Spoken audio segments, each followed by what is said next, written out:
பிரியாணியை சூடு பண்ணுறோம்.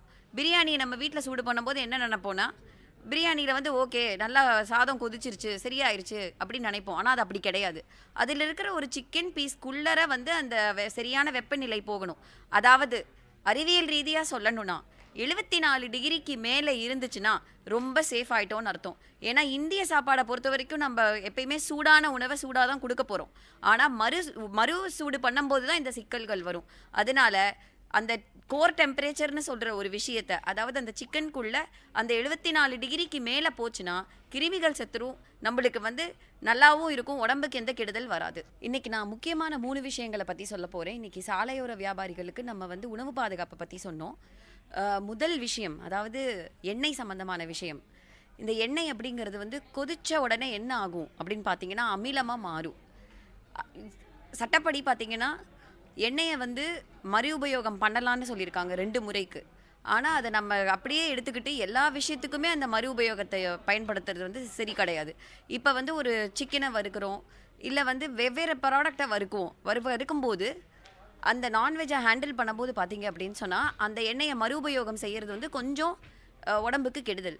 இது வந்து என்ன ஆகும் அப்படின்னா அசிடிட்டி ப்ரொடியூஸ் ஆகும். ஸோ சட்டத்திலே சொல்லிட்டாங்களே 2 உபயோகம் பண்ணுறாங்க அப்படின்னா நம்ம எதுக்கு வேணால் பண்ணலான்னா அந்த பொருள் அப்படி பண்ண முடியாது.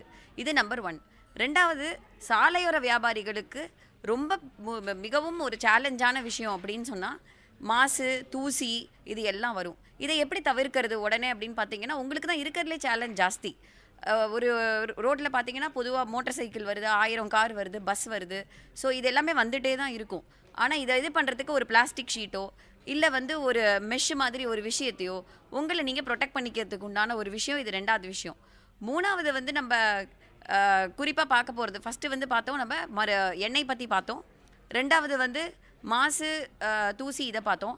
3வது மிகவும் முக்கியமான விஷயம், சூடாக ஒரு உணவை சமைக்கும் போது பிரச்சனை பெருசாக வராதுங்க. ஆனால் நீங்கள் வந்து மறுசூடு பண்ணும்போது, அதாவது ஒரு பிரியாணியை சூடு பண்ணுறோம், பிரியாணியை நம்ம வீட்டில் சூடு பண்ணும்போது என்ன நினைப்போன்னா, பிரியாணியில் வந்து ஓகே நல்லா சாதம் கொதிச்சிருச்சு சரியாயிருச்சு அப்படின்னு நினைப்போம். ஆனால் அது அப்படி கிடையாது.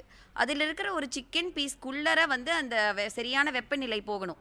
அதாவது அறிவியல் ரீதியாக சொல்லணும்னா 74 டிகிரிக்கு மேலே இருந்துச்சுன்னா ரொம்ப சேஃப் ஆகிட்டோன்னு அர்த்தம். ஏன்னா இந்திய சாப்பாடை பொறுத்த வரைக்கும் நம்ம எப்பயுமே சூடான உணவை சூடாக தான் கொடுக்க போகிறோம். ஆனால் மறு சூடு பண்ணும்போது தான் இந்த சிக்கல்கள் வரும்.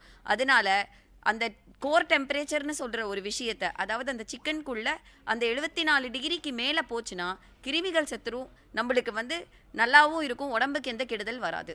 75 டிகிரிக்கு மேலே இருக்கணும்.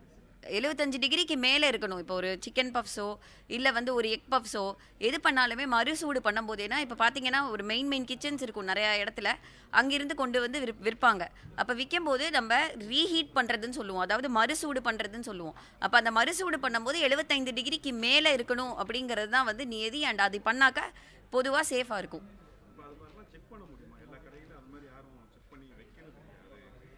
இப்போ செக் கண்டிப்பாக பண்ண முடியும். இப்போ வந்து தெருவோர கடைகள்னு பார்த்தீங்க அப்படின்னு சொன்னால் வந்து ஓரளவுக்கு மேலே கொதிக்கிற தன்மைகள் ஜாஸ்தியாக இருக்கும்போது நம்ம கண்டுபிடிக்க முடியும். மற்றபடி பார்த்தீங்கன்னா தெர்மாமீட்டர் வந்து இந்த கோர் டெம்பரேச்சர் செக் பண்ணுறதுக்குனே ஒரு சீப்பான இதில் இருக்குது இப்போ தெர்மாமீட்டர்லாம். ஏன்னா இப்போ ஜுரத்துக்கு எப்படி வாங்குகிறோமோ அதே மாதிரி பொருளுக்கு வாங்க போகிறோம். ஜுரத்துக்கு நம்மளால் ஒரு தெர்மாமீட்டர் செலவு பண்ண முடிஞ்சுதுன்னா கண்டிப்பாக நம்ம வந்து ஒரு உணவுப் பொருளுக்கு நம்ம செக் பண்ண முடியும். ஸோ இந்த தெர்மாமீட்டரை வச்சு செக் பண்ணும்போது அது 74க்கு மேலே இருக்கா இல்லையாங்கிறத நம்ம கண்டுபிடிக்க முடியும். என்னோட பெயர் காயத்ரி. நான் பரீட்சனில் மேலாண் இயக்குனராக இருக்கேன்.